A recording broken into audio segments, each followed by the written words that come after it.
I'm on the run, hopping from state to state, shacking up wherever I can, at roadside motels, cabins, campsites, even the homes of kind strangers. I have a membership card at the Holiday Inn. I think I have one at the Marriott, too. I'm a member at Denny's, IHOP, and Cherries as well. I'm a frequent shopper at Goodwill and Salvation Army, and you get the picture. I make what little money I have from photography. I take commissions, sell originals, do whatever I can to get a good photo and a couple of bucks. I travel all over the country.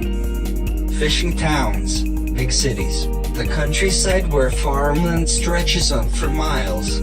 I've seen it all. I've found the job that works for me, because I have to keep moving.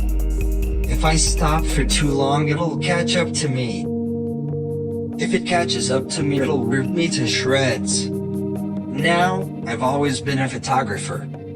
Just never one without a social security number. You see, I'm a chameleon. That is to say, I never look the same from month to month. I've changed my identity dozens of times. I've been blonde, bald, worn glasses, hid my face, used prosthetics.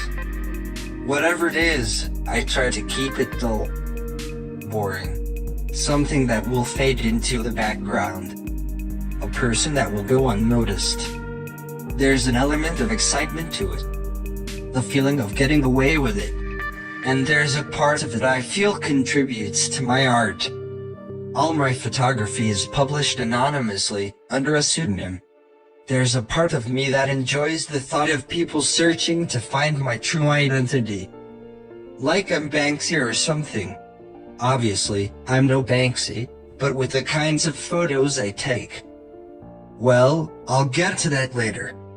There's also an element of necessity to it, outside the threat of that thing. You see, I died last year. Legally. My body was never found, but they found Paul's. That plus the 4 months I'd been missing was enough. It wasn't easy to just leave my family behind, to be dead to them.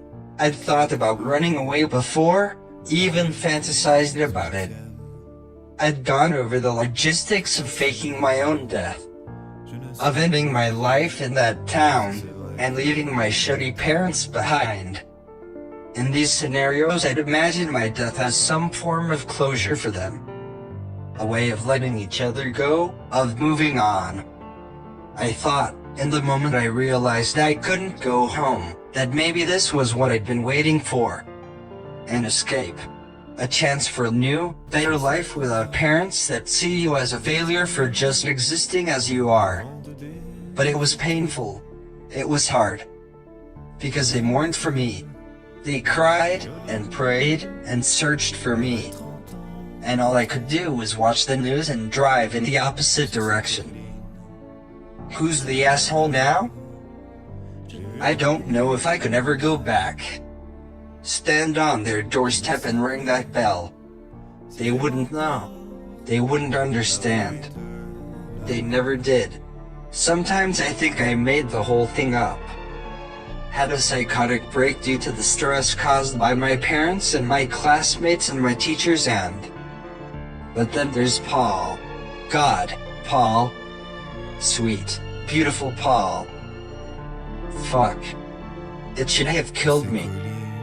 Not Paul. But it didn't. And I'm so scared of it. Scared of death. Scared of being torn to shreds from the inside, scared of exploding, my bones and viscera raining down onto the topsoil like hail from the sky. So I'm running, like a coward, almost spitting in Paul's face. And I know how they'll spin it if they find me. I killed Paul. I don't fucking know how, but it will have been me. And I know my parents would agree. Through tears they say they raised the monster. So, I can't return. And I can't slow down. Every now and then I'll take a picture. And every now and then I'll see it. in the distance, in the dark, in the corner of the frame. Sometimes, upon further inspection, it wasn't even there. Just a smudge, or a trick of the light. Doesn't matter to me. As soon as I see it, I'm gone. 3 states away. I don't know what it is. But I think I know how it works. If you see it, it will try to kill you, and it won't stop trying till it has. Good thing you can only see it in photos. And they have to be filmed. Digital doesn't work for some reason. That's how we saw it the first time. Me and Paul, we were on a camping trip. It was our 2-year anniversary. We'd planned to take a lot of photos, so we brought Paul's DSLR, my nice film camera, and an instant film camera. I wanted to have the option of physical photos, and I prefer photos taken on film, rather than digital prints. But we also wanted the option to see our photos quickly, so we settled on those cameras. It was just the first night. By the campfire, Paul was fucking around with the instant film camera and he snapped that picture of me. The last picture he saw. The one that ended his life. I remember the next sequence of events so vividly. So horribly. And it happened so quickly. I remember it in slow motion. He was smiling as he took the photo from the camera and shook it. There was a pause before he looked at it, as it developed. Instead he looked at me smiling, laughing, telling me I looked great. Then he held the photo up, and his face dropped. "What is it?" I asked. "Bad exposure."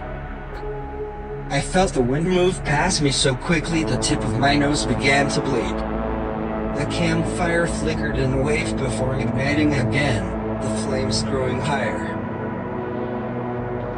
And then Paul exploded. His parts. Shooting behind him and scattering across the forest floor. I screamed like I had never screamed before.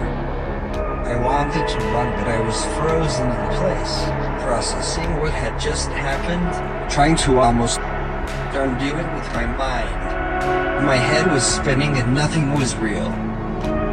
I had to see that photo. I don't know why, but I did. Everything was blurry and shaky as I slowly stumbled over to it. It was lying face up on the dirt and the leaves. When I saw it, and I only saw it for a second, everything hit me. All my self-preserving instincts kicked in. I turned and sprinted so quickly in the other direction, thinking of nothing but moving. I felt it in the wind behind me. In the sky I saw something falling. It was glowing green and the size of maybe 2 large men. Everything was a blur of movement to me before the impact. It hit the ground and I went flying. All I could see was the hot white, and I stood up, ears ringing, as the world came into focus again. The forest had this strange glow. I looked behind me and saw a woman, towering in height, with the head of a horse. She was godlike and beautiful. She told me I was safe, and to follow her to my car. She said I needed to keep moving, that thing would not stop until I was dead. She said she wished she could be more to protect me, but unfortunately this was all she could do. I nodded, and followed her to my car in this dreamlike haze. I unlocked my car and got in, turning it on. The car's clock was frozen, I remember, at 1:03 a.m. She told me she had to go now, and to remember what I'd been told. She walked away, and as she did, she violently folded in on herself. There was this deep, bassy noise, and the glow that seemed to fill the air was sucked into the point where she vanished. I stared out into the clear night sky. It was 1:04. I quickly drove away. And now, about a year later, I'm here. Wow. Are you in any danger right now? Maybe. I don't think so. Last time I saw it was in Maine. And, sorry, I'm not done. Okay. Go on. Okay, so, after that obviously I went on the run, shaved my head, all got shit. But, I started to develop this curiosity, these ideas, this, I think, strange perversion. So, I had gotten to thinking, I know there's things out there, some that destroy, others that save, and there must be more, you know. So I started to want to hunt them down. Find more of those things that we can't explain.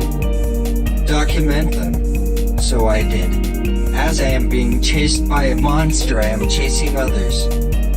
I'll take their picture if I can. I get some really good photos of those things. Put them on the internet. Not a lot of people believe they're real, though. Wait. Are you Raindrop? Yes. It's an honor to meet you. And to hear your story. Thank you. No problem. Oh, also I think I know one of the entities in your story. The one that saved you. Oh really? How? I've come into contact with her. Listen, I have sort of an idea to pitch to you. Okay. So, I've had this idea for a while, but I haven't really known how to do it. But now that you're here, and since you're, tech savvy or whatever, I thought Okay. So basically, I want to start a blog. I'll collect people's stories. Their experiences with the supernatural. I'll publish them on the website and it'll be, like, a collection of encounters. Like a library. What do you think? That sounds like a good idea. I'm glad you think so.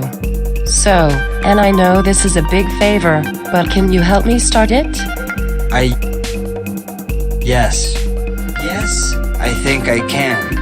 I can also help get it out there, and maybe run other social media for it. Maybe even co-run the main blog. We'll see. But probably. Thank you, is it? Rain. Thank you, Rain. You're welcome, Diane. Now, I don't have a lot of time before I have to leave, so let's get started.